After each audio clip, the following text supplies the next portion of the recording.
Isso que está acontecendo lá em Israel, pelo menos nos noticiários, ofusca um pouco do que está acontecendo na Ucrânia. Isso é porque parou de acontecer coisas na Ucrânia? Não, continua acontecendo coisas muito fortes na Ucrânia, inclusive. O Putin ele está mobilizando tropas agora, tanto na região de Sumy, que é uma cidade no nordeste da Ucrânia, como em Pokrovsk. Pokrovsk é uma cidade super estratégica. Segundo o Oleksandr Syrskyi, que é o chefe ali militar da Ucrânia, os russos já estão com 110 mil militares posicionados para fazer uma nova incursão territorial em Pokrovsk. Tem 3 cidades que são estratégicas para domínio ali de Donbass, que é Lugansk e Donetsk, que é Pokrovsk, Kramatorsk e Sloviansk. Se o Putin conseguir dominar esses territórios, ele consegue talvez o objetivo dele principal, que é o domínio da região de Donbass. Aí eu considero que para ele tá ótimo, entendeu?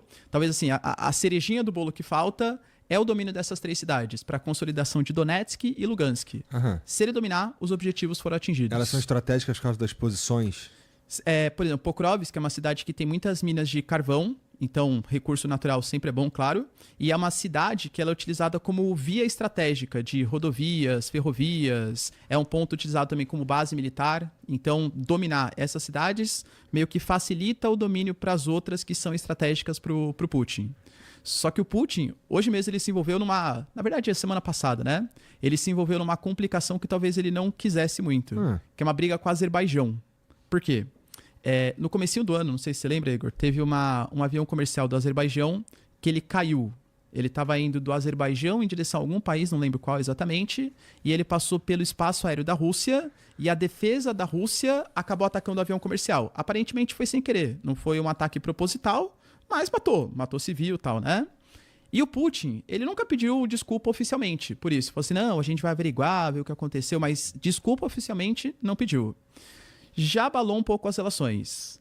A gente teve na semana passada 50 azeres, que é o pessoal do Azerbaijão, né? Que foi preso na Rússia. A Rússia alega que foram por crimes que eles cometeram nos anos 2000, enfim. Só que o Azerbaijão considera que está acontecendo uma perseguição étnica contra os azeres na Rússia. Até porque a gente teve também denúncias de tortura, algumas pessoas não foram só presas, elas foram mortas também, e aparentemente não foi com tiro, teve marca de asfixia da polícia. Então o Aliyev, que é o presidente do Azerbaijão, ficou revoltado e falou assim, não, Rússia, você tem que prestar aí, o que está acontecendo? Tem que prestar os devidos esclarecimentos. A Rússia falou que era um movimento só interno deles, que não competia ao Azerbaijão. O Azerbaijão ficou revoltado, invadiu o Sputnik, que é o site de notícias russo, que tem uma base no Azerbaijão, prendeu o editor-chefe, aí começou a perseguir russos também no Azerbaijão. E essa disputa ela é muito perigosa para a Rússia, por quê? O Azerbaijão ele fica numa região super estratégica chamada de Cáucaso, que fica ali embaixo do território da Rússia.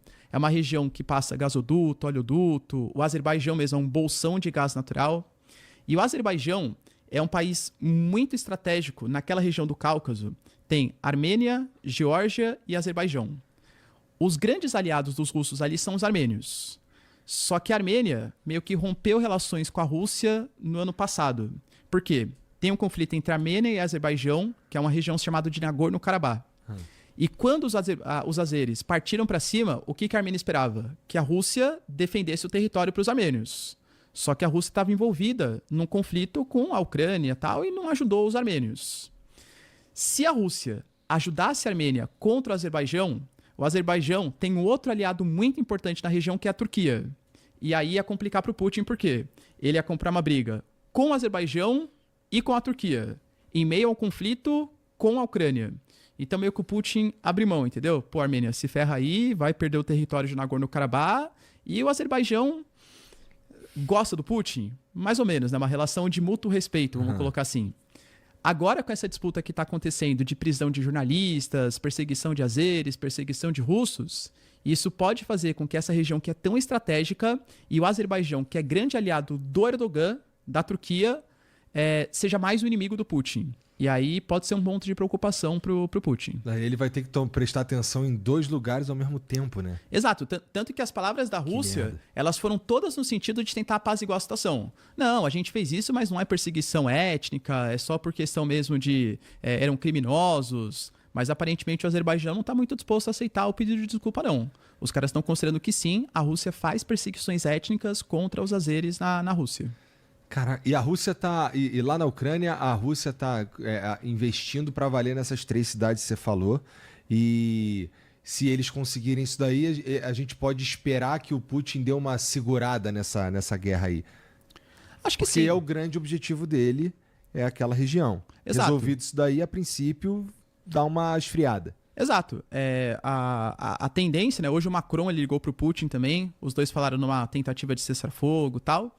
E eu acho que o Putin, se fosse hoje... Não, tô especulando aqui, né? Não tem informações privilegiadas. Mas acho que se fosse hoje, com os territórios que já foram conquistados pela Rússia, mesmo sem Pokrovsk, Kramatorsk, pro Putin já tá excelente. Já conquistou o acesso à Crimeia, já tem acesso a solos muito férteis de Chernozyon, produz muito trigo, cereais, controla a usina de Zaporizhia, tem acesso à Crimeia. Excelente.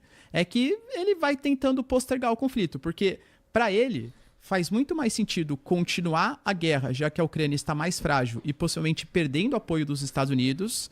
Por exemplo, o Pentágono, o Pete Hegseth, ele já falou que para o próximo ano a tendência é que reduzam os gastos de ajuda para a Ucrânia. E por mais, mas a União Europeia vai ajudar mais. Vai mesmo. Mas não vai dar conta de suprir a demanda de uma falta de financiamento dos Estados Unidos. Entende? A Europa está muito mais preocupada agora em se rearmar propriamente, colocar ali minas terrestres. A gente falou, por exemplo, né, que a OTAN anunciou aumento para 5% do PIB dos gastos em defesa. Então, muito mais no sentido de própria defesa, não exatamente defesa da Ucrânia. Então, tanto que o Zelensky ele vem colocando que a sua inteligência já percebeu que existem movimentações da Rússia, que está disposto a fazer ataques na Estônia, na Lituânia, na Letônia, na Polônia. Por quê? Acho que ele quer chamar atenção para a causa. Não pode me esquecer. Eu aqui estou lutando uma guerra contra a Rússia e é importante que eu seja utilizado por uma proxy war, uma guerra de procuração, para combater os russos. Porque se vocês não combaterem os russos agora, eles vão partir para cima de outros territórios da OTAN. O Putin falou que é mentira. O Putin ele anunciou que para o ano que vem ele já pretende reduzir os gastos militares da Rússia. A gente teve algumas declarações um pouco dúbias em relação à economia russa. O ministro da Economia da Rússia falou há cerca de 2 semanas que a economia da Rússia estava à beira da recessão.